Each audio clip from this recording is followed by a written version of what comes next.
So I went to this UPIKE event and sort of fell a little out of place, you know, but here I was, and I thought, well, I can't wait till I get there, because I'll be honest with you, my main thought was getting some of that really good food. And so what I found out when we first arrived is they weren't eating yet. They stand around for an hour or whatever and talk and greet and meet and greet. And so, oh man, I'm already bummed out. I don't get to eat yet. I'm really hungry. And so they're walking around with these little platters, you know, Mark, and they got these little toothpicks coming out of them, or hors d'oeuvres or whatever they call that. And so I thought, well, I at least can get some of those. And I saw this guy had bacon wrapped around it, and most of the stuff there I couldn't pronounce the name of it, but it was really, really good. And so I'm like, I got to get some of that. So I'm standing there, and Sandy's meeting and greeting and doing what she's supposed to do. But I have to be honest with you, she doesn't even probably know this, but my mind was somewhere else at that moment. I'm thinking, I want one of them servers to come over to me and bring that tray over to me, but for some reason they never did. They kept passing us up, and I'm like, we're in the wrong spot here. So I noticed that our former governor, Paul Patton, was getting all kinds of stuff brought to him, you know. So I thought, well, I'll just walk over there to Governor Patton.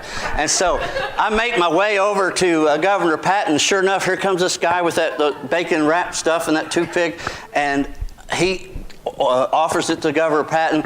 And as soon as I got there, the guy takes off, makes a beeline, and I know he saw me.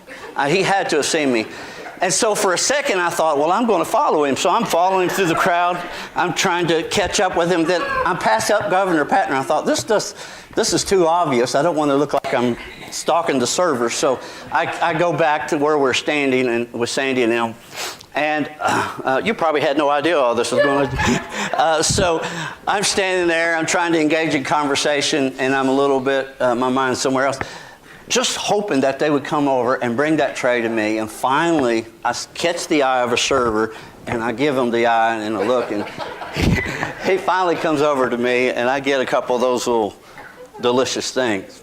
The food was wonderful, and I mean, it had a great time and all that. But you know, I decided the next time we go to something like this, I'm just going to hang out with the governor, you know, because I know he's going to get all the good food. So if you ever hear of somebody getting arrested for stalking the governor, it's probably me. But anyway, I thought about the fact that, you know, this scripture, when I was thinking of that, you know, are you as amazed as I am that God would choose somebody like me to lead a congregation? Yeah, you don't have to agree.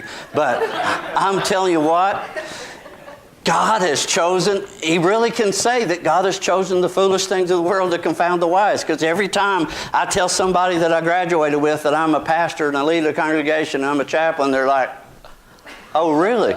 You know, I could just see the shock in their eyes. But that's the way God does. He just delights in doing the things that we wouldn't expect him to do. And the reason that he can do that is because he will take those things so that he will get the glory. Only God would get the glory. And I realized that so many times that God has blessed me in so many ways. And I understand that anything that good happens from this ministry and from this church, it's because God does it. It's not because of anything we do. You know, I can have the prettiest sermon, and I can write some of the, you know, a really good sermon, but unless the Spirit of God touches it and does something with it and penetrates the heart of the people out there, it is not going anywhere.